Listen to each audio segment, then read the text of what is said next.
Black Cat is Marvel Rivals' newest hero. She's probably one of the most ambitious character designs I've seen come from this game so far, and she has a rather interesting kit. Today is the introduction video of just going over what this character has to offer. We're going to be looking at abilities, talk about some playstyle, maybe what you can expect in terms of counters and everything like that. And if you like this type of or want to see more, or if you're just new to the channel in general, make sure to subscribe. Of course, like the video if you like it, but that's enough about that. Make sure you sit back, relax, and enjoy, of course. And like I said, there's a whole bunch of core identity when it comes to this character, but the identity is essentially that Black Cat is a high mobility skirmisher / assassin with insane outplay potential. She excels at picking off targets, repositioning consistently, avoiding damage entirely, and controlling fights through her utility. But she will begin feeling really bad if you mismanage her resources, you panic use your abilities, or you get caught without prep. Now, when it comes to abilities for this character, in some aspects, it's kind of like Deadpool and Daredevil with just the sheer amount of abilities the character has to offer. The first one is the default melee, and your whole kit or a whole premise is built around this economy, your cat coins, whatever you want to classify it as, the gift of gold. And each default melee attack grants you 50 gold. See, 700, 750, 800, so on. Each basic cat attack grants you 50. So one of her first abilities is called Cat's Cradle, where you lunge forward with claws bared, slicing through enemies caught in your path. This is one of your major movement abilities, I guess. And it's essentially just a dash. We just dash through enemies. It gives you gold to build up your passive. But yeah, pretty good for movement and just resetting your animation and movements abilities. Your next ability, which is E, is Turn of Fortune. You launch a grappling hook forward that damages any enemy on impact and steals fortune. The fortune, of course, is your income, your goal to use other abilities. So if I press E, I essentially mark them and steal money, which is pretty cool. And they will be marked for the entire match. Essentially, they will always be marked for you until you change the mark to somebody else. So the next ability is a movement ability, and it's Thieving Graves, where you perform a double jump by double pressing or double clicking your jump button, like so. And the cool thing about this ability is that you can actually do a reset, and that is you double jump, you shift, you double jump. So your shift applies, I guess, a reset so that you can use other movement abilities, which is pretty cool. Then you have the right click, which is Fortune's Favor, where you spend fortune to unleash either Claw Whip or Phantom Pursuit. So if I press right click, see I have Claw Whip, that gives them the mark as well. Or if I press right click again, I do Phantom Pursuit, or that is that lunge attack that you saw, I guess, in the trailer and everything like that, which is pretty cool.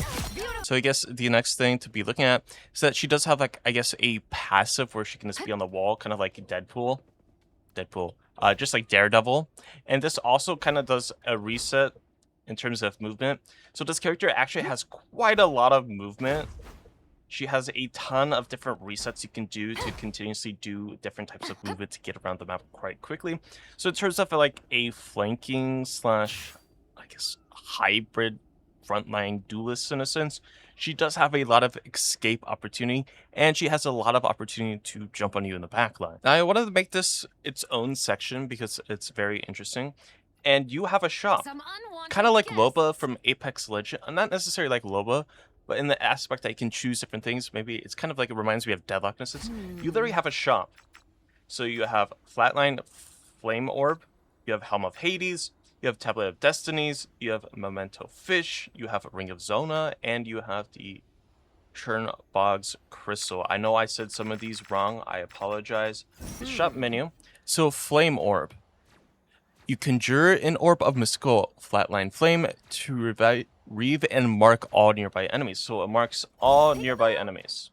So you have wall hacks, essentially, to all the enemies around, which is pretty crazy. If I press 3, you can see it marks people.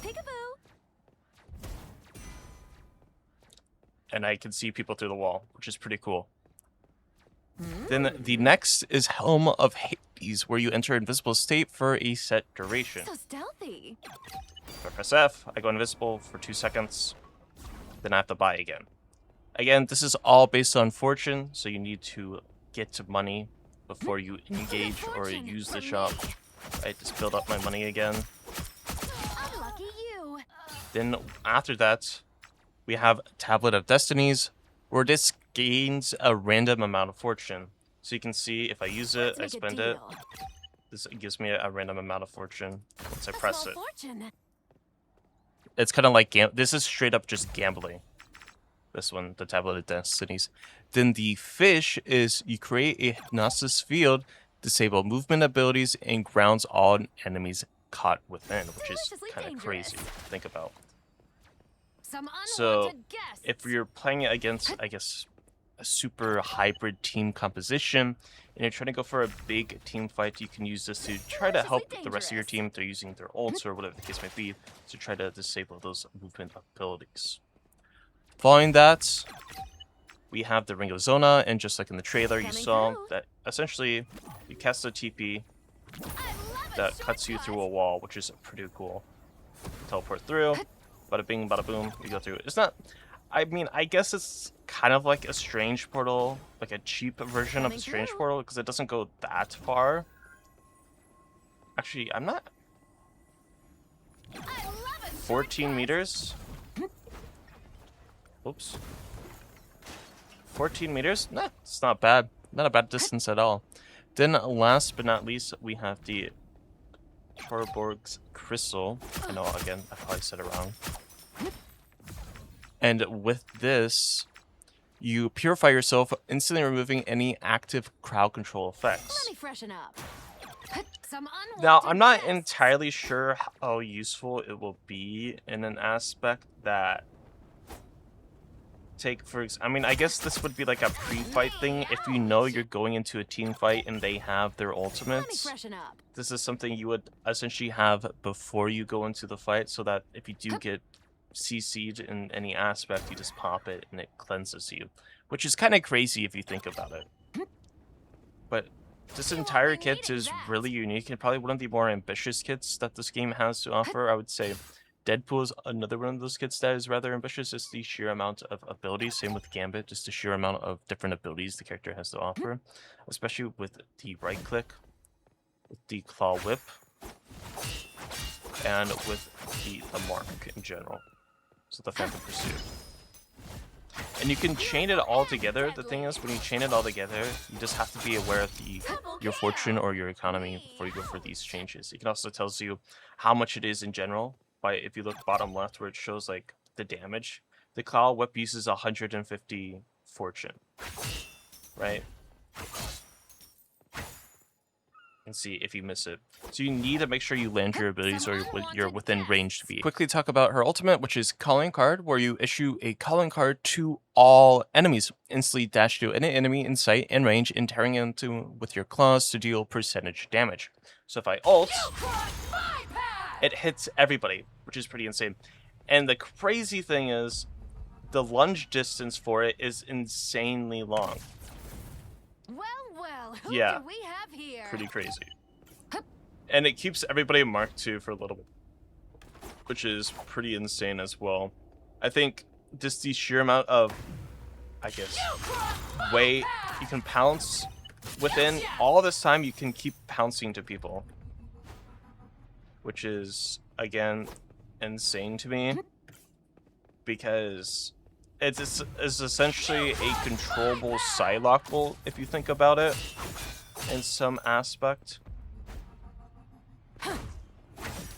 But, yeah, I mean, overall, it's really cool ability, really cool character design in general, and, of course, character design in different reasons as well, but that's just me.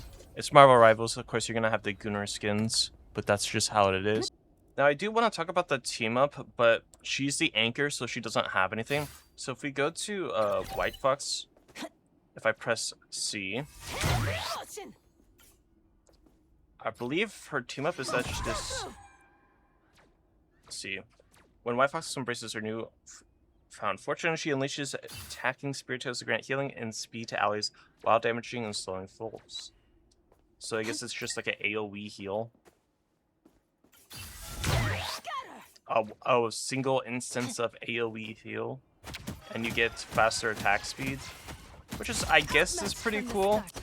I mean, I feel like White Fox is probably going to be I feel like the potential for White Fox as a character to just be the insane is actually relatively high in an aspect. I'm not... She's probably going to be banned quite frequently, I have a feeling. But yeah.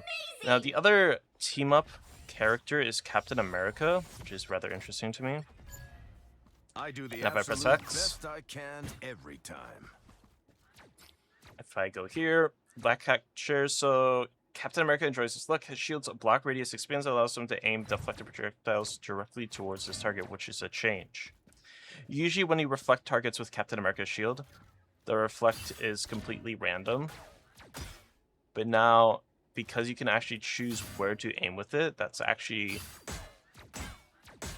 pretty insane, because if you think about it in the aspect of like a Magneto ult or some other type of ult like Iron Man, for example, you could deflect it right back at them, which is pretty cool, because usually, like I said, it's usually random. Enemy ahead. I guess the Prepare to passive is engage. that the shield is just larger in general, but when you activate it, the shield becomes even larger, which is pretty cool. Now, just like all of my character guides, I do want to talk about the strengths and weaknesses of this character that I'm already starting to see and have kind of realized with the character. And that's first, of course, talking about the strengths of it. So for me playing, in my instance of playing the character, she has rather insane mobility. She has a ton of high outplay potential. She doesn't have any cooldown ability spam. She does have strong utility with both vision, crowd control, and stealth that definitely help her excel in many different aspects that allows her to be a very interesting and unique character that has come to Marvel Rivals. However, one weakness of this character that I'm already starting to see is that she's going to have a decently high skill ceiling just because of the different combos you have to think about with this character, when and where to use certain abilities of the shop. And I guess that also leans into the resource dependent. She relies heavily on resources, so gaining resources, maintaining that ecosystem or economy is a major aspect of her entire kit, and just her ability to do any form of damage. If you're not managing her resources, you're not going to be doing anything at all. And because of that, she's one of those characters that requires some sort of planning and awareness of when and where to use certain abilities so that you always have an uptime of your resources or your fortune. She's easy to misplay, especially if you're under a ton of pressure. If you're not too familiar with her kit, not being able to use certain abilities in a certain order will diminish her ability to, I guess, do damage. But all in all, what are my final thoughts about the new character Black Cat? Well, Black Cat is one of the most complex and rewarding heroes in the entire game. Now, believe it or not, she's not a beginner-friendly character whatsoever. However, if you could master resource management, positioning, and ability timing, she's probably going to become one of the hardest characters to deal with in the entire game, just with the sheer amount of mechanics and decision making equals carry potential, essentially. The amount of planning you have to do, the amount of awareness you have to have, does in fact hinder this character quite a lot. But I think if you can master those aspects of the character, and if you already have a decent, I guess, decision making already to the game, this character can easily carry you to super high ranks. But anyways, that was a little introduction video to the new hero Black Cat in Marvel Rivals Season 7.5. If you found this video helpful in any way, shape, or form, make sure to subscribe and like the video as well. Make sure to come check out my Twitch. I try to stream daily as well, whether it's Marvel Rivals, Deadlock, or even Battlefield. Definitely come check out the channel. But regardless, like always, I hope you guys have a great and safe day, and I'll catch you in the next one.